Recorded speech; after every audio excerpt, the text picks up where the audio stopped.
जय जगन्नाथ समस्त सारस्वत साधक साधिका पाठक पाठिका और श्रोता भाई भौणी मानकु मोर सारस्वत नमस्कार। कहानी यही संपर्क मानकर मोर यही यूट्यूब चैनल को मु आपण मानकु स्वागत जनाउछि। सर्वप्रथमे मु सेही मानकु हार्दिक कृतज्ञता जनैबी जो माने मोर पूर्व वीडियोटी को देखिथिले, लाइक करथिले और सब्सक्राइब करथिले। मोर पूर्व वीडियोटी रे मु आपण मानकु कहिथिली जे मु फकीर मोहन सेनापतिंकर डाक मुंशी गल्प पाठ करी आपण मानकु सुनाइबे। डाक मुंशी गल्पटी पिता पुत्रर संपर्क को नै।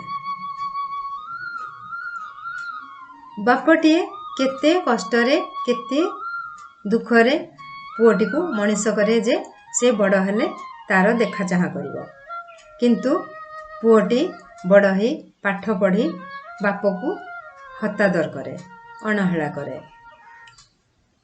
तेबे आसंतु सुनिबा डाक मुंशी। हरि सिंह सरकारी कर्म रे बहाल हेबा दिन ठारू मफसलर सान बड़ अनेक पोस्ट ऑफिस को बदली होई कर्म इंजाम करी आसिले। आज को 10 वर्ष हैला कटक सदर पोस्ट ऑफिस रे बराबर रही कर्म करी आसुछंती। भल रूपे कर्म करुथवारु प्रमोशन मध्ये पाइलेनी। वर्तमान से हेड पियन, दरमा मासको 9 टंका।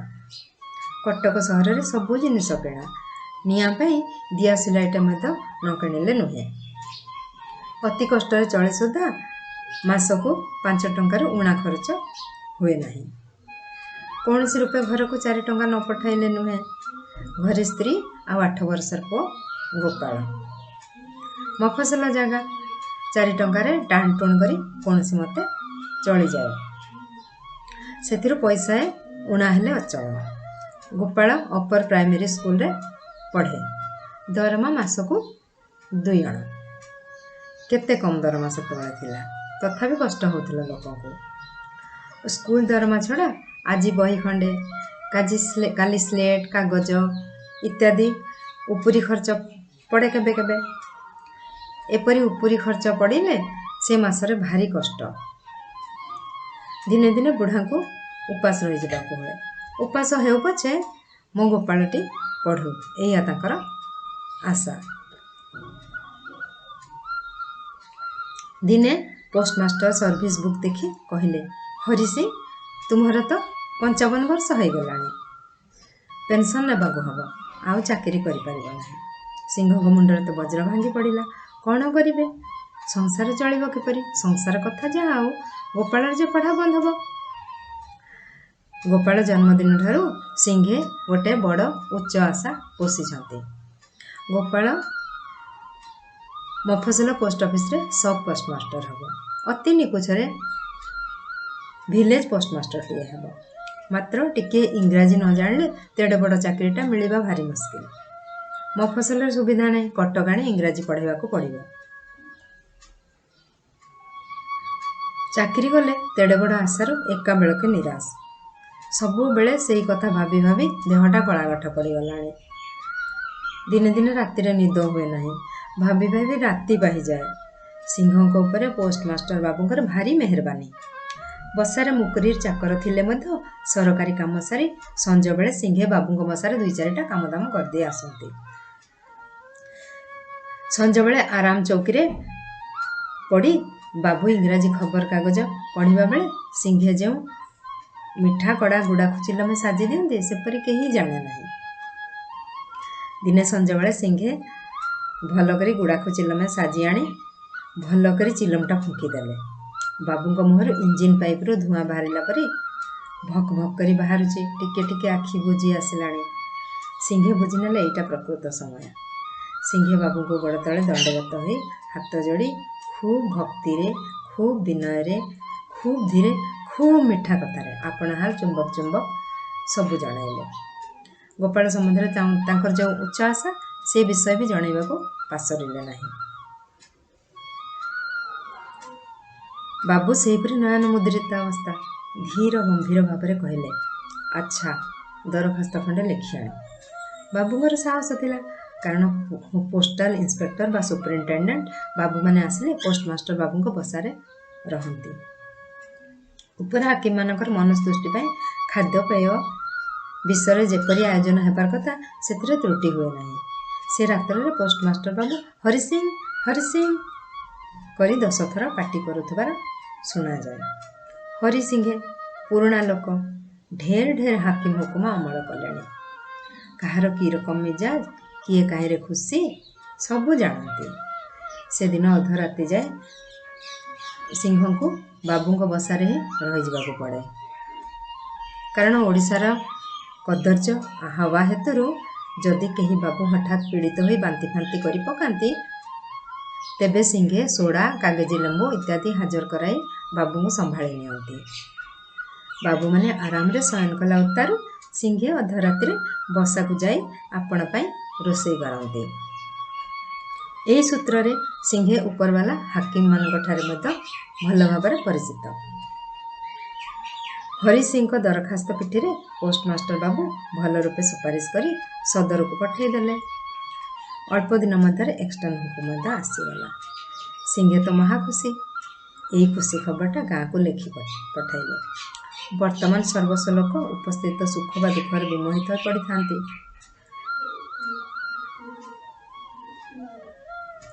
ଭବିଷ୍ୟତ ବିଧାତା ଯେ ତାଙ୍କ ପାଇଁ କ'ଣ ବିଧାନ କରୁଛନ୍ତି ତେଣିକି ଥରେ ହେଲେ ଅନେଇବା ଦରକାର ମଣନ୍ତି ନାହିଁ। ସିଂହଙ୍କର ଏତେ ବଡ଼ ଆନନ୍ଦଟା ପାଣି ଫୋଟକା ପରି ଫାଟିଗଲା। ଘରଠାରୁ ଚିଠି ଆସିଥିଲା ଗୋପାଳ ମା'ର ସନ୍ନିପାତ ରୋଗ, ଜୀବନର ଆଶା ନାହିଁ। ସିଂହେ ପୋଷ୍ଟମାଷ୍ଟର ବାବୁଙ୍କୁ ଚିଠି ଖଣ୍ଡ ଦେଖାଇଲେ। ବାବୁ ବଡ଼ ଦୟାଳୁ ଲୋକ, ତତ୍କ୍ଷଣାତ୍ ଛୁଟି ଦେଲେ।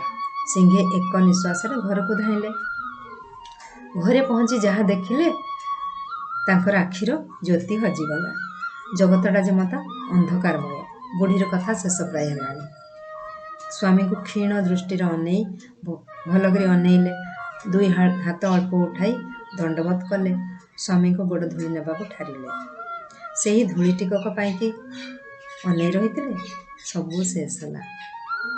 ସିଂହଙ୍କର ପ୍ରକୃତ ଗୃହ ଭଗ୍ନ ହେଲା। ସେ ଘରର ମାଲମତା 2 ଖଣ୍ଡ ବିକି ପିଲାଟିକୁ ଧରି କଟକ ପଳାଇ ଆସିଲେ। କିଛି ଦିନ ପରେ ପେନସନ୍ ନେଲା ପରେ ଗୋପାଳ ମାଇନର ପଢ଼ୁଥିଲା। ସିଂହଙ୍କର ବର୍ତ୍ତମାନ ଭାରି କଷ୍ଟ। ପେନସନ୍ ହୋଇଗଲାଣି, ଭାରି ଅଚଳ। ଘରେ ଲୋଟା କଂସା ଯାହା 2 ଖଣ୍ଡ ଥିଲା ବିକି ବାକି ଖାଉଛନ୍ତି। ଚାକିରିରେ ଥିବାବେଳେ ଅତି କଷ୍ଟରେ ମାସକୁ 2-4 ଜଣ ସଞ୍ଚି ସେଭିଙ୍ଗସ୍ ବ୍ୟାଙ୍କରେ କିଛି ରଖିଥିଲେ। ଗୋପାଳର ମାଇନର ପଢ଼ାରେ ସେସବୁ ମଧ୍ୟ ସରିଲାଣି। ସିଂହଙ୍କର ପ୍ରବଳ ଆଶା, ଗୋପାଳ ପାସ୍ କଲେ ସବୁ କଷ୍ଟ ମେଣ୍ଟିଯିବ। ଗୋପାଳ ମଧ୍ୟ କେତେଥର ଭରସା ଦେଇ କହିଲାଣି, ବାପା ଧାର କରଜ କରି ପଢ଼ାଅ, ଚାକିରି କରି ସବୁ ଶୁଝିଦେବି। ହରିସିଂହର ଆର୍ତ ପ୍ରାର୍ଥନା ଦୀନବନ୍ଧୁ ପ୍ରଭୁ ଭଗବାନ ଶୁଣିଲେ। ଗୋପାଳ ମାଇନର ପାସ୍ କଲା। ସିଂହଙ୍କର ଆନନ୍ଦର ସୀମା ନାହିଁ। ସେହି ପୁରୁଣା ପୋଷ୍ଟମାଷ୍ଟର ବାବୁ ଅଛନ୍ତି। ସିଂହେ ତାଙ୍କୁ ଧରି ବହୁତ ନିବେଦନ କଲେ। ଉପର ହାକିମମାନଙ୍କର ମଧ୍ୟ କିଛି କିଛି ଅନୁଗ୍ରହ ଥିଲା। ଗୋପାଳ ଏକାବେଳକେ ମଫସଲ ମୋକ୍ରାମପୁର ପୋଷ୍ଟ ଅଫିସରେ ସବ୍ ପୋଷ୍ଟମାଷ୍ଟର ନିଯୁକ୍ତ ହେଲେ। ବେତନ ମାସକୁ 20 ଟଙ୍କା। ବର୍ତ୍ତମାନ ସଦର ପୋଷ୍ଟ ଅଫିସରେ 4 ମାସ କାମ ଶିଖି ମଫସଲ ଯିବେ। ହରିସିଂଙ୍କର ଆନନ୍ଦର ସୀମା ନାହିଁ। ଅନବରତ ପ୍ରଭୁଙ୍କୁ ଅନାଇ ମୁଣ୍ଡିଆ ମାରି ମାରି ଜଣାଉଛନ୍ତି, ଧନ୍ୟ ପ୍ରଭୁ, ଧନ୍ୟ ତୁମର କରୁଣା। ଦୁଃଖୀର ଗୁହାରି ଶୁଣିଲ ପ୍ରଭୁ। ଚାକିରି ଖବର ଆସିବା ଦିନ ରାତିରେ ବୁଢ଼ା ଢେର କାନ୍ଦିଲେ। ନିରୋଳାରେ ବସି ଢେର କାନ୍ଦିଲେ। ହାୟ, ଆଜି ବୁଢ଼ୀ ଥିଲେ କେଡ଼େ ଆନନ୍ଦଟାଏ ହୁଅନ୍ତେ। ତାଙ୍କ ଗୋପାଳ ହାକିମି ଚାକିରି ପାଇଲା। ଆନନ୍ଦ ଉତ୍ସବରେ ଗଡ଼ି ଯାଉଥାନ୍ତେ। ହାୟ, ଅଭାଗୀ କପାଳରେ ଦେଖିବାକୁ କିଛି ନାହିଁ। ହେଉ ହେଉ, ଗୋପାଳ ତ ହାକିମ ହେଲା। ପ୍ରଭୁ ଗୋପାଳଟିକୁ ରକ୍ଷା କରନ୍ତୁ। ଗୋପାଳ ପ୍ରଥମ ମାସ ଦରମାଟା ଆଣି ବୁଢ଼ା ହାତରେ ଦେଲେ। ବୁଢ଼ାର ଆନନ୍ଦ କହିଲେ ନ ସରେ। ଗୋଡ଼ ଦଳେ ଲାଗୁନାହିଁ। ପୁଅ ହାକିମ ଏତେ ଗୁଡ଼ାଏ ଟଙ୍କା ମାସକୁ ମଧ୍ୟରେ ଆଣିଲା। ସେ ତ କେବେ ଏତେ ଟଙ୍କା ଦେଖିନଥିଲେ। ଟଙ୍କା ଗୁଡ଼ାକ 4-5 ଥର ଗଣି ଅଣ୍ଟିରେ ପୁରାଇ ବାନ୍ଧି ଶୋଇପଡ଼ିଲେ। ଆରଦିନ ସକାଳେ ଲଣ୍ଡଭଣ୍ଡ ହୋଇ ବଜାରକୁ ଧାଇଁଲେ। ଜୋତା, କୁରୁତା, ଲୁଗା ପଟା ଯାହା ଯାହା ସବୁ ଦରକାର ହେଲା ସବୁ କିଣାଗଲା। ଗୋପାଳ ଯେ ହାକିମ, ସେ କ'ଣ ଯେ ସେ ଲୁଗା ପିନ୍ଧିବ? ଭେକ ଥିଲେ ଭିକ। ସେହିପରି ପୋଷାକ ମଧ୍ୟ ଲୋଡ଼ା। ଏଣେ ଗୋପାଳ ବାବୁ ଅଫିସରେ 5 ଜଣ ବାବୁଙ୍କ ସହିତ ବସି ଇଂରାଜୀ ଲେଖନ୍ତି। ବାବୁମାନଙ୍କ ସହିତ ସବୁବେଳେ କାରବାର। ସମସ୍ତେ ଡାକନ୍ତି ଡାକ ମୁନ୍ସି ବାବୁ। ପୁରା ନାମ ଗୋପାଳ ଚନ୍ଦ୍ର ସିଂହ। ଏଣେ ବସାରେ ଆସି କ'ଣ ଦେଖନ୍ତି ନା, ବୁଢ଼ାଟା ଧୂଳିଆ ଲୁଗା ଖଣ୍ଡେ ପିନ୍ଧି କାମରେ ଲାଗିଛି। ଗୋପାଳ କେମିତି ଭଲ କରି 2ଟା ଖାଇବ। ଗୋପାଳ ଗାଧୋଇ ଗଲା, ଓଦା ଲୁଗା ଶୁଖି ନାହିଁ। ପିଲାଟା କାମ କରି କରି ଧନ୍ଦି ଗଲାଣି। ଏହି ସମସ୍ତ ଦିନ ରାତି ଚିନ୍ତା। ଆଗେ ବୁଢ଼ା ସିଂହେ ବେଳେବେଳେ ହରିନାମ କରୁଥିଲେ, କିଛି କିଛି ଧର୍ମକର୍ମ ମଧ୍ୟ କରୁଥିଲେ। ଗୋପାଳ ପାଇଁ ସବୁ ଭୁଲିଲେଣି। ପୁଅ ପାଇଁ ଠାକୁରଙ୍କୁ ମଧ୍ୟ ପାସୋରି ଦେଲେ। ବୋଧକରୁ ହରି ଏସବୁ ଦେଖି ବୁଢ଼ା ଉପରେ ଭାରି ଗୋଟେ ଖପା ହେଇଗଲାଣି। ଧମକାଇ କହିଲେ, ଆରେ ନିର୍ବୋଧ, ଏ କ'ଣରେ? ଆଚ୍ଛା, ବୁଝିବୁ ଯେ। ଏଣିକି ଗୋପାଳ ବାବୁଙ୍କର ଭାବ ମଧ୍ୟ କିଛି କିଛି ବଦଳିଗଲାଣି। ପୁଅ ଅଫିସର, ତାର ଭାବ ସେଇଥିପାଇଁ ବଦଳି ଗଲାଣି। ଏବେ ପାପକୁ ଦେଖିଲେ ମିଛଟାରେ ହେଲେ ରଗରଗ ସିଂ ସିଂ ହୁଅନ୍ତି। ଏଟା ମୂର୍ଖ, ଇଂରାଜୀ ଜାଣେ ନାହିଁ, ମୂଲିଆ, ମଇଳା ଲୁଗା ପିନ୍ଧିଥାଏ, ଏଟାକୁ ବାପ ବୋଲି ଡାକିବି? ଲୋକେ କ'ଣ କହିବେ? ସେଦିନ ଶିକ୍ଷିତା କେତେଜଣ ସ୍ତ୍ରୀ ଲୋକ ସେମିଜ ପିନ୍ଧି ପୋଷାକ ବାନ୍ଧି ଠିଆ ହୋଇଥିଲେ। ବୁଢ଼ାଟା ଦେହରେ କୁରୁତା ନାହିଁ, ସେମାନଙ୍କ ଆଗ ଦେଇ ଚାଲିଗଲା। କି ଲଜ୍ଜା! ଏଟାକୁ ବସାରୁ ନ ତଡ଼ିଲେ ଆଉ ଇଜ୍ଜତ ରହିବ ନାହିଁ। ଦିନେ ଡାକମୁନ୍ସି ବାବୁ ବାପକୁ କହିଲେ ଡାକି, ଦେଖ, ତୁମେ ମୋର କୌଣସି ଉପକାର କରିନାହ। ଇଚ୍ଛା ହେଲେ ବସାରେ ରୁହ, ନହେଲେ ଚାଲିଯାଅ। ଆଉ ଦେଖ, ବାବୁମାନେ ଆମ ଘରକୁ ଆସିଲେ ତମେ ବିଲକୁଲ ବାହାରିବ ନାହିଁ। ଗୋପାଳ କଥା ଶୁଣି ବୁଢ଼ାର କାନମୁଣ୍ଡ ଭାଁ ଭାଁ କଲା। ଗୁମ୍ ହୋଇ ବସି ପଡ଼ିଲା। କାହାକୁ କହିବ? ପୁଅ କଥା ଅଜାଗା ଘା, କାହାକୁ ଦେଖେଇ ହୁଏ ନାହିଁ କି ଦେଖି ମଧ୍ୟ ହୁଏ ନାହିଁ। ଯାହାକୁ ମନର କଥା କହନ୍ତା ସେ ତ ଯାଇଛି। ବୁଢ଼ୀ କଥା ଭାରି ମନେ ପଡ଼ିଲା। ଢେର କାନ୍ଦିଲେ, ଚାରିଆଡ଼କୁ ଅନାଇଲେ, କେହି ଭରସା ନାହାନ୍ତି। ବୁଢ଼ା ଦୁଃଖ ବେଳେ ବୁଢ଼ୀକୁ ମନେ କରେ, ସୁଖ ବେଳେ ମଧ୍ୟ ମନେ କରେ। ମୁହଁ ପୋଛିଲେ, ଆଉ କାନ୍ଦିଲେ ନାହିଁ। ଗୋପାଳର କାଳେ ଅମଙ୍ଗଳ ହବ। ଗୋପାଳ ବାବୁ କାଲି ସକାଳେ ମଫସଲ କାମ ଜାଗାକୁ ଯିବେ, ବୁଢ଼ାକୁ ଜଣାଇ ନାହାନ୍ତି। ସକାଳୁ ଉଠିଲେ, ଅବଜ୍ଞା ଭାବରେ କହିଲେ, ଏ ବାବା, ମୁଁ ମଫସଲ ବାହାରିଲି, ଏଇ ଜିନିଷପତ୍ର ସବୁ ଘେନି ଆସ। କେତେ ବା ଜିନିଷ, ବୁଝି ଖବରଦାର। ମୂଲିଆ କରିବ ନାହିଁ, କଲେ ତୁମେ ଜାଣ, ମୁଁ କିନ୍ତୁ ପଇସା ଦେବି ନାହିଁ। ବାବୁ ପୋଷାକ ପିନ୍ଧି କାଖରେ ଛତା ଜାକି ବାଡ଼ି ଘୁରେଇ ଘୁରେଇ ଆଗରେ ଆଗରେ ଚାଲିଲେ। ବୁଢ଼ା ବିଚାରା କ'ଣ କରିବ? ସବୁ ଜିନିଷ ରୁଣ୍ଡାଇ ପୁଣ୍ଡାଇ ଗଣ୍ଠିରେ ଟିକେ ବାନ୍ଧି ମୁଣ୍ଡେଇଲା। ଚାଲିପାରୁନାହିଁ, ଦେହରେ ବଳ ନାହିଁ। ବୁଢ଼ା ହେଇଗଲାଣି। ଆଖିରୁ ବେଳେ ବେଳେ ପାଣି ମଧ୍ୟ ବୋହି ପଡ଼ୁଛି।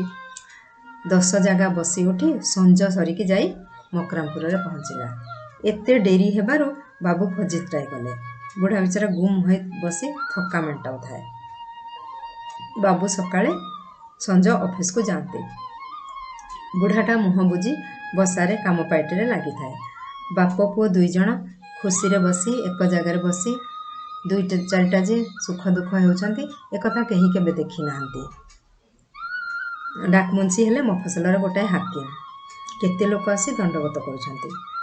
ବୁଢ଼ା ମୂର୍ଖଟା କ'ଣ ଜାଣେ ଯେ ସେ ତା ସହିତ କଥା ହେବେ? ବୁଢ଼ା ଦେହରେ ମଫସଲର ପାଣି ଚଳିଲା ନାହିଁ। ଜ୍ୱର ହେଲେ ଖୁଁ ଖୁଁ କରି କାଶେ। ସେ କାଶଟା ରାତିକି ବେଶୀ ହୁଏ। ବାବୁ ଶୋଇବାରେ ହରକତ ହେଲେ।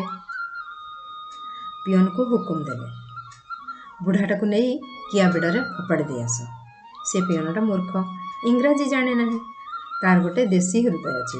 ବିଚାର କଲା, କ'ଣ ଏ ରୋଗୀ ବୁଢ଼ାଟାକୁ କିଆ ବାଡ଼ ନେଇ ଶୁଆଇ ଦେବି? ଦିନେ ବୁଢ଼ାର ଭାରି ଜ୍ୱର, 3 ଦିନ ଖାଇ ନାହିଁ, ଅଧରାତି ଅନ୍ଧାର। ଥଣ୍ଡା ପାଇ ବୁଢ଼ାର କାଶ ବଳି ପଡ଼ିଲା। ବାବୁ ତ ଭାରି ଖପା, ବୁଢ଼ା ଛାତିରେ 2ଟା ଇଂରାଜୀ ଘୁଷି ମାରିଲେ। ବିଛଣାପତ୍ର ସବୁ ବାହାରକୁ ଫୋପାଡ଼ି ଦେଲେ। ବ୍ୟବହାର ଦେଖନ୍ତୁ। ବୁଢ଼ା ଗାଁକୁ ପଳେଇଲା। ପାଖରେ ଥିବା ଖୁବ୍ ଭଲ ଲୋକଙ୍କଠାରୁ ଶୁଣାଯାଉଛି ଗୋପାଳ ବାବୁଙ୍କ ମନ ସେଇଦିନଠାରୁ ଭାରି ଖୁସି। ଆଉ ଏଣେ ବୁଢ଼ା ଗାଁକୁ ଆସି ତାହାର ଯେଉଁ 2 ମାଣ ଜମିଥିଲା ତାକୁ ଭାଗରେ ଲଗେଇ ଦେଲା। ଘରେ ବସି ଧାନ ପାଏ। ପେନ୍ସନ୍ ଟଙ୍କାରେ ଲୁଗାପଟା ତେଲ ଲୁଣ ଖର୍ଚ୍ଚ ଚଳେ। କାଶ ହେଲା ଦିନଠୁ ଟିକେ ଟିକେ ଅଫିମ ମଧ୍ୟ ଧରିଛି। सबु खर्च चले। घर ठारे पिंडारे बसी हरिनाम कले करे उछुणी बाप पुओ दुहे खुशी। बाप पुओर खुशी देखी आपण मैंने खुशी हूँ। तेबे डाक मुंशी गप आपण को केमिति लागिला मते कमेंट करी जणाइबे। आउ मोर यूट्यूब चैनल कहानी यही संपर्क मानकर को सब्सक्राइब करिवे, लाइक करिवे, डिसलाइक मध्य करि परिवे। आगामी वीडियो रे मु मोर स्वरचित कहानी किछि सुनेबी संपर्क मानकु नै। सेते बेला जाए मते विदाय दियंतु। धन्यवाद, नमस्कार।